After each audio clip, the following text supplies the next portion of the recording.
Sustainability has been a big buzzword in the last 10 or 15 years related to agriculture.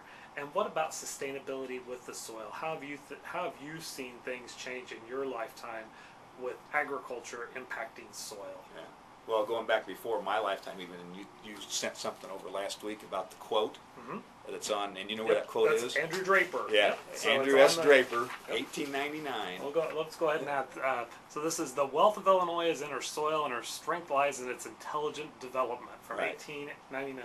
And Andrew S. Draper was the president of U of I in 1899. He made that statement. That's one of my favorite quotes because it really says a lot if you think about it. But you know, the wealth of Illinois is in her soil. So what he's saying back then, and it holds true today, is that here we are sitting in the middle of the country, and I don't think they knew back then really, you know, how rich this. Well, they did know how rich this resource was. They didn't know really a lot about it, but they knew that these were some of the best soils in the world. You know, 100 years ago they knew that, and Andrew S. Draper knew it. So the wealth of our state, you know, is based on the soil because agriculture is what Illinois was about, and we're an industrial state. Also, you know, you have Chicago and we have some other metropolitan areas, but agriculture, I think, still does kind of rule the roost here in Illinois. And I think people around the country and around the world, when they think of Illinois, they think of Chicago, but they also think about the Corn Belt and, you know, soybeans and corn. So, you know, the wealth of Illinois is in our soils, and its strength lies in its intelligent development. And so if you think about that, you know, we're going to use that resource.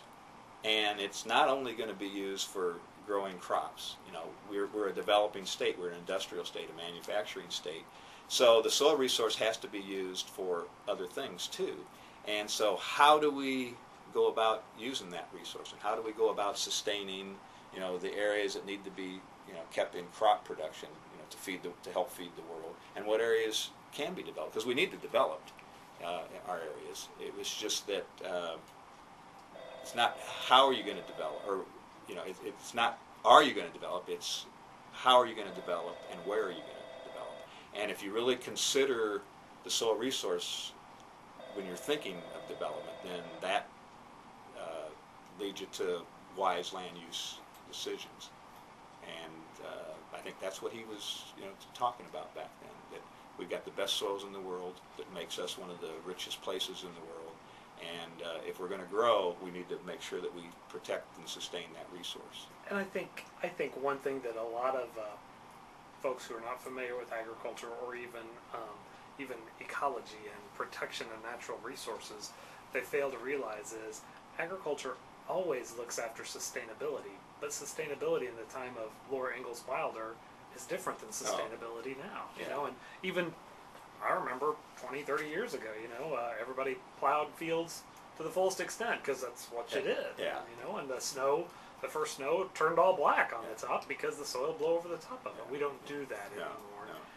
No. And why do you think? Why are agriculturalists, farmers in particular, and the folks that work with them, how have they experimented with that? What do you think have been some of the major developments in protecting soil and soil conservation? You know, I think our farmers here in Illinois and in the U.S. are good stewards of the land. You know, they recognize what they have, and they know what that resource is about, and they want to leave it in better shape, you know, for their heirs and for the future generations.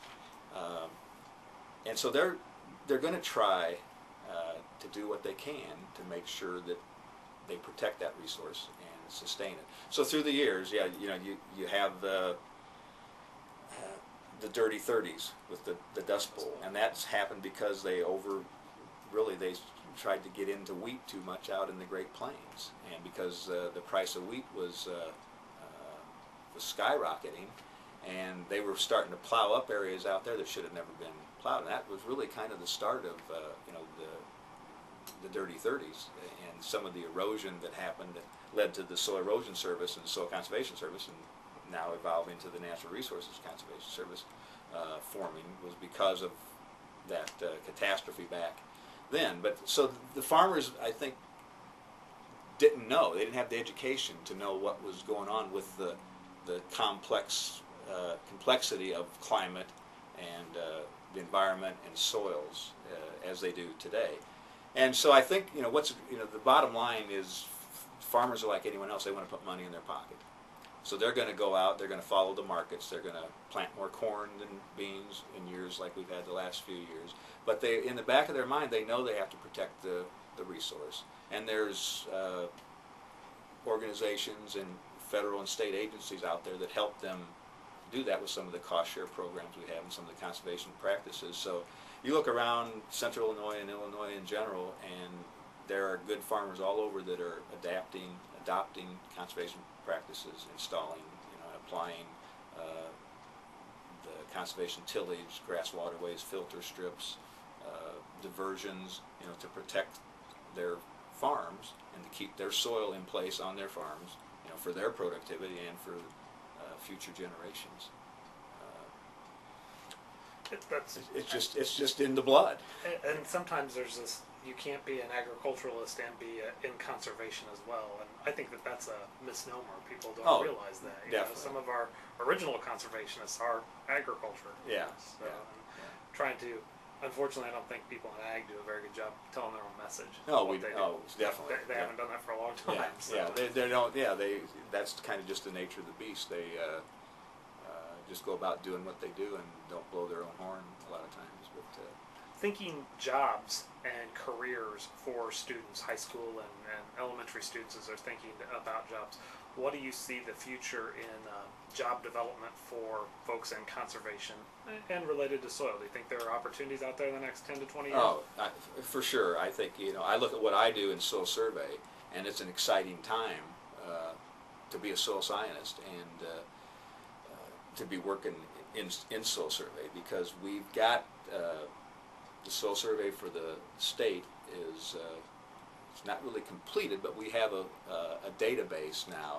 We have soil maps for the entire state, and it's all digital. And so now you have all this technology and all this data at your fingertips to really start studying, in more depth and farther beyond, and what's the next generation of a soil survey going to be. And so these young soil scientists that we have working for us now, who understand and know this technology, are just going to be able to do some really neat things and find more and more information out about the soils. But you talk about conservation and conservation type positions. Whenever you've got people that are using the land, there's a need for people to work with those land owners and those land users to protect the resource. So I think if it's in your blood, and I guess when I talk to students, I try to encourage them to, if you're looking at a career, you look deep in yourself and find out what is it that interests you. What is it that sparks you, and what are you good at? Don't worry about making money and what kind of job you're going to get. Worry about doing something that you really enjoy and you love.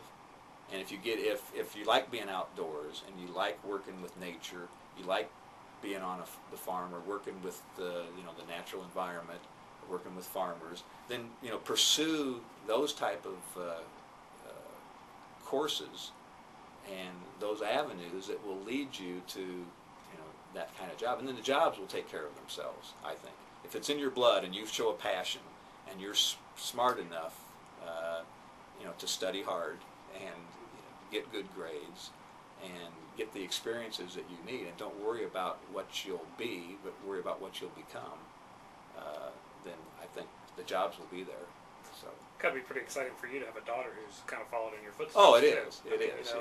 That's taken that route. And that's what we told all our kids was, do whatever you want. But find out what you're good at and just go that way, and it'll take care of itself. So to have one that actually did that, it does fit.